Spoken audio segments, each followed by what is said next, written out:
What's going on, guys? Super Savage 789 here, bringing you guys a video. And today we're doing What If Broly Was Sent to Earth, Episode 4. So, without further ado, let's get to where we left off. Broly was training with Kami, and had learned to better control the Berserk form. Though he still can't control himself when he's in it, he can control when he turns it on or off. This was determined by Kami and Mr. Popo as a Zara form, just in his humanoid form. They then explained to Broly that many years ago he became a huge monkey and killed his grandpa. This saddens Broly, but it does make a lot of sense. After 3 years of training with Kami, Broly's training is finally complete. Although it isn't where Kami would want it to be, it is good enough for now, and so he bids Broly farewell. I don't actually think Broly would go to 23rd Tenkaichi Budokai, as there is no incentive to. He's won the previous 2 tournaments with ease. No way anyone's at his strength yet. So he just goes back to Mount Paozu. Since there's no threat there, and there's no good power level there to fight, there's no need for him to go. So, Krillin wins it, as he completely flaws. His powers increase over the years. Oh yeah, let's talk about Krillin, shall we? In this timeline, Krillin has been doing intense training with huge weights. This has helped him significantly. He even climbed up Korin's tower and drank the mystic water, which boosts his power level. This made him quite strong, but still nowhere near Broly, of course.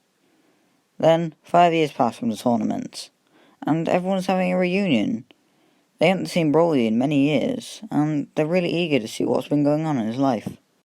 Krillin knows that Broly is going to be at Kame House, but he doesn't really care. He thinks that he's stronger than Broly now, in his current power, so it doesn't really bother him as much. So he just wants to go see his friends, which he does. Krillin sees Roshi and Bulma, and starts to talk to them, as well as Turtle and Oolong. As they get to talking, Broly lands off Kinto-un. Everyone's so excited to see him, as Broly greets them. Krillin and Broly then give each other a long stare from across Kame House. Krillin tells Broly that they need to have a rematch sometime. He wanted one at the 23rd Tenkaichi Budokai, but he didn't get the chance to. This shocks Broly. He didn't think Krillin would be so nice. But he does agree to this, although reluctantly. But then, a huge power level is sensed over the horizon. Everyone panics. This power level, it might be stronger than Broly or Krillin's. Broly tells Bulma and Roshi to get inside the house. They don't want to, but reluctantly they have to. And then, the huge power level lands. It's a bold Saiyan. It's Nappa. Well, the legendary Super Saiyan doesn't look like very much, does he? Why haven't you eradicated this planet, Broly? Broly doesn't know who Nappa is, and simply asks him to leave. Nappa laughs, and saying, has he hit his head or something? Broly hasn't. Nappa tells Broly that he was sent here to eradicate the planet, as well as to get off planet Vegeta, as it was destroyed by a meteor 5 years after. His power was so strong that they thought by now he could eradicate such a... Nappa scans Broly and Krillin's power levels, and they are at these power levels on screen now. Nappa laughs. Pathetic. Thought you'd been stronger after all this time, Broly. Krillin gets annoyed at Nappa, finding his demeanor very mean. He charges at him, showing that Earthlings aren't very weak. He throws a punch, Nappa just raises a fist, blocks it, and slams Krillin to the ground. Although Broly has no sentimental value towards Krillin, he does find this awfully odd. He didn't think Krillin could get bowed down so easily, so he gets into a fighting stance. Nappa tells Broly that if they want to fight, he'll happy to completely clean off this island. Broly knows that Roshi and Bulma will die if he does this, so he just rushes at Nappa, standing through punch after punch which Nappa blocks, moving backwards as he does. Since he's moving backwards, it manages to move him over to a mainland, a wasteland. Very crafty, Broly. Nevertheless, I'll kill you here. Krillin arrives and throws a barrage of Kenzans towards Nappa, hoping to kill him. No one to show this but having no choice. Nappa was going to tank it, but after one of them cut his cheek, he wasn't going to risk it. He started to dodge all the attacks, giving Broly the opportunity to land blow after blow, eventually firing a Kamehameha towards him, blasting him. Nappa is fazed by this, and does remark that they are quite good, but nevertheless he is better. He does a giant storm attack on Krillin, which Krillin wasn't prepared for. It fries up his gi and badly damages him, although he's still moving. Broly rushes at Nappa, and the two of them are even with Nappa obviously having the upper hand, being at power level 4000. He tells Broly that as a legendary Super Saiyan he should have been better by now, calling him pathetic and low class. He punches him in the face and knocks Broly to the ground. He then laughs. After he kills Broly and Krillin, he'll kill everyone inside Kame House and then the world. Bulma, Roshi, no, he won't let them die. He won't let them die. He lets out a huge monstrous roar as his hair starts to stand up, a greenish aura surrounding him. His muscles bulk, and his shirt starts to tear in places. He starts screaming uncontrollably, his eyes turning yellow. He turns around and stares at Nappa, his power level now this. Nappa is afraid. What are you? Feels like the power of Ozaru, but there's no moon. He's no monkey. With a huge scream, Broly rushes at Nappa, punches him so hard that his head comes flying off. He didn't even hit him in the head. It was the sheer impact, went all through his body. Completely obliterated the bold Saiyan. Krillin remarks that Broly must have gotten much stronger in the 8 years, telling him well done. But then, Broly turns around and screams at him.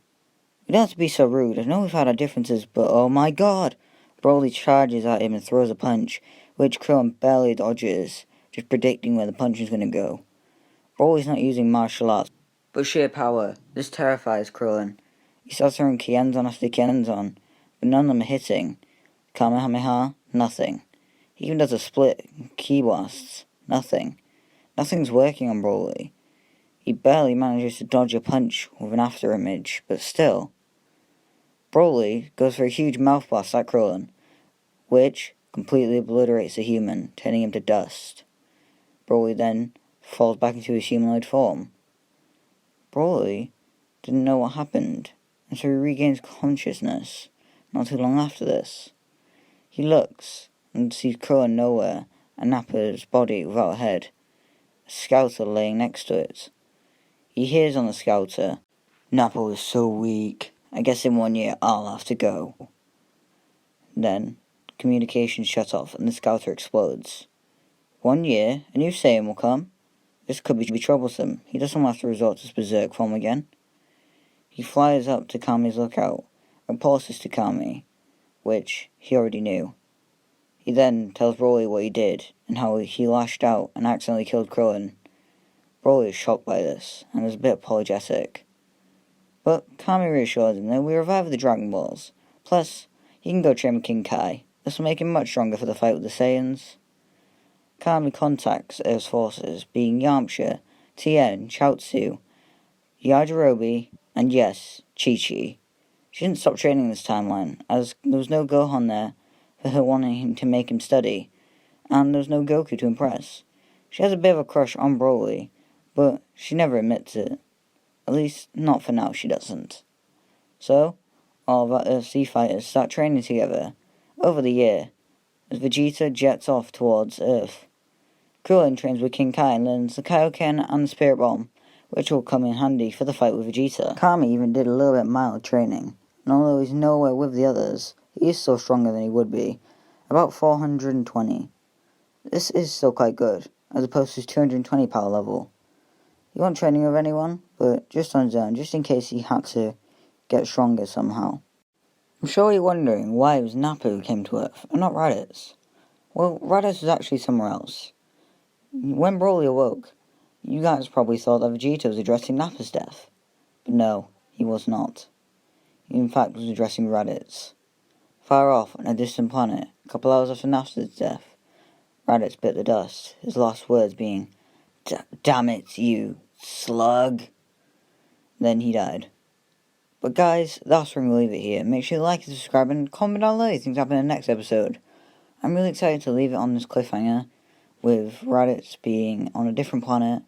Hopefully you guys know where it is. You can try and guess in the comments. It's fairly easy.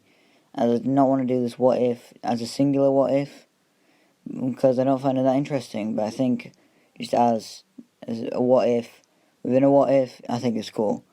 But yeah, bye.